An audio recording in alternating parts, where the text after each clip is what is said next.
മാത്യു കുഴൽനാടൻ എം.എൽ.എയും DCC president Muhammad ഷിയാസും പ്രതികളായ കോതമംഗലം പ്രതിഷേധ കേസ് കോടതി ഉച്ചയ്ക്ക് ശേഷം പരിഗണിക്കും. പോലീസ് റിപ്പോർട്ട് കൂടി ലഭിച്ച ശേഷം ഇരുവരുടെയും ജാമ്യാപേക്ഷയിൽ കോതമംഗലം മജിസ്ട്രേറ്റ് കോടതി തീരുമാനമെടുക്കും. ഇടക്കാല ജാമ്യത്തിൽ വിട്ട നേതാക്കൾ കേസ് പരിഗണിക്കുമ്പോൾ കോടതിയിൽ ഹാജരാകും. വിവരങ്ങളുമായി ശ്യാം ദേവരാജ്. കുഴൽനാടനും ഷിയാസും കോടതിയിൽ ഉച്ചയ്ക്ക് ശേഷം ഹാജരാകുന്നുണ്ട്. ഇന്ന് പുലർച്ചെ ഇടക്കാല ജാമ്യമാണ് ഇരുവർക്കും നൽകിയിട്ടുള്ളത്. വിശദമായ വാദം കേൾക്കലാണോ ഉണ്ടാവുക? ഇവരുടെയും ജാമ്യാപേക്ഷയാണ് മജിസ്ട്രേറ്റ് കോടതിയുടെ പരിഗണനയിലുള്ളത്. കോതമംഗലം ജുഡീഷ്യൽ 1ാം ക്ലാസ് മജിസ്ട്രേറ്റ് കോടതിയാണ് ഈ ജാമ്യാപേക്ഷ പരിഗണിക്കുന്നത്. ജാമ്യാപേക്ഷയെ എതിർത്തുകൊണ്ടുള്ളൊരു പോലീസിന്റെ റിപ്പോർട്ട് കോടതിയിൽ ലഭിക്കാനുണ്ട്. കോതമംഗലം പോലീസാണ് ഈ റിപ്പോർട്ട് നൽകേണ്ടത്. കോതമംഗലം പോലീസ് ഈ റിപ്പോർട്ട് ഉച്ചയ്ക്ക് ശേഷം കോടതിയിൽ നൽകും. തുടർന്നായിരിക്കും ഉച്ചയ്ക്ക് ശേഷം കോടതി മാത്യു കുഴൽനാടന്റെയും മുഹമ്മദ് ഷിയാസിന്റെയും ജാമ്യാപേക്ഷയിൽ വാദം കേൾക്കുക. ഇത് അധിക നേരം നീളില്ല. പക്ഷേ ഇതിനുശേഷം തന്നെ കോടതി എത്രയും വേഗം ഇന്ന് തന്നെ ഈ ജാമ്യാപേക്ഷയിൽ തീരുമാനമെടുക്കുകയും ചെയ്യാനുള്ള സാധ്യതയുണ്ട്. നിലവിൽ രണ്ടുപേരും ഇടക്കാല ജാമ്യത്തിലാണ്. കാരണം ഇന്ന് പുലർച്ചയോടുകൂടിയാണ് രണ്ടുപേരെയും മാത്യു കുഴൽനാടൻ എം.എൽ.എയും ഡി.സി.സി പ്രസിഡന്റ് മുഹമ്മദ് ഷിയാസിനെയും പോലീസ് അറസ്റ്റ് ചെയ്തത്. കോതമംഗലത്ത് നിന്ന് തന്നെയാണ് പ്രതിഷേധത്തിനിടെ രാത്രിയിലും തുടരുന്ന ഉപവാസ പ്രതിഷേധത്തിനിടെ ഇരുവരെയും അറസ്റ്റ് ചെയ്തത്.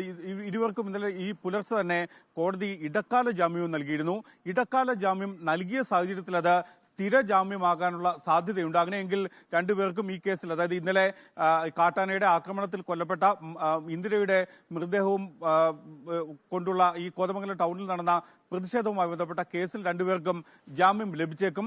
ഇതിൽ ഏറ്റവും പ്രധാനപ്പെട്ട കാര്യം പോലീസ് ഇവർക്കെതിരെ ചുമത്തിയിരിക്കുന്ന കുറ്റങ്ങളാണ്. അത് ജാമ്യമില്ലാത്ത കുറ്റം 2 വകുപ്പുകളാണ്. ഏറ്റവും പ്രധാനപ്പെട്ട 2 നിയമങ്ങൾ അനുസരിച്ചുള്ള വകുപ്പുകളുണ്ട്. അതിൽ ഒന്നാമത്തേത് ഈ ആശുപത്രിയിൽ നിന്നും ഇന്ദിരയുടെ മൃതദേഹം ആശുപത്രിയിലെ മോർച്ചറിയിൽ നിന്നും രണ്ടുപേരുടെയും നേതൃത്വത്തിൽ കടത്തിക്കൊണ്ടുപോയി എന്നതാണ് ഏറ്റവും പ്രധാനപ്പെട്ട കുറ്റം. അത് ആശുപത്രി സംരക്ഷണ നിയമം അനുസരിച്ച് ജാമ്യം ലഭിക്കരുതാത്ത കുറ്റമാണ്, ജാമ്യമില്ലാ കുറ്റമാണ്. മറ്റൊന്ന് പൊതുമുതൽ നശിപ്പിച്ചു എന്ന കുറ്റമാണ് ചുമത്തിയിട്ടുള്ളത്.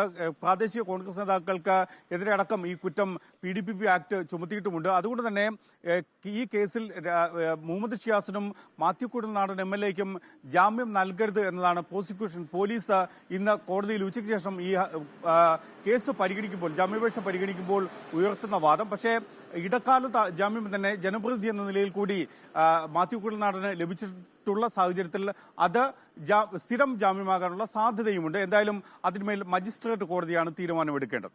വിശദാംശങ്ങൾ നൽകുകയായിരുന്നു ശ്യാം ദേവരാജ്.